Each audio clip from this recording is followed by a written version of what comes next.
we knew we were going to be making another Spider-Man movie, but we also fell in love with an aspect of Peter Parker's story that had never really been told, and certainly hadn't been told in movies, and that's this idea that he was a little boy whose parents suddenly left him.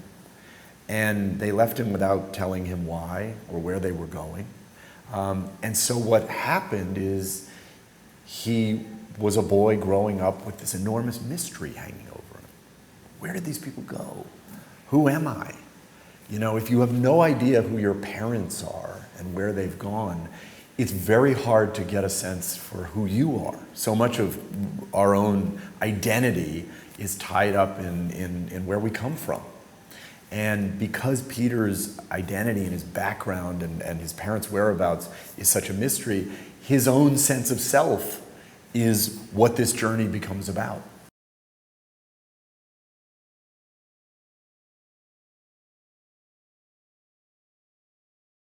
This is the biggest decision you make when you're making a Spider-Man film. Who's going to be Peter Parker?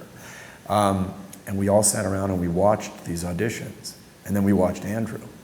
And it was instantaneous. You just, when suddenly it's not just that he filled those shoes, but he redefined the character in a way that just blew us away. And you just, sometimes in life these things become clear, and we knew.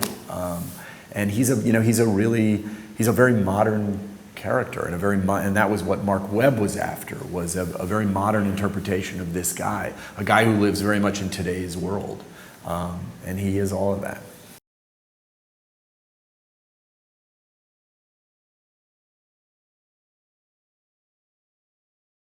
She's in love with Peter Parker, which is a big deal in the Spider-Man universe, and it's what differentiates Gwen from MJ. She loves this boy.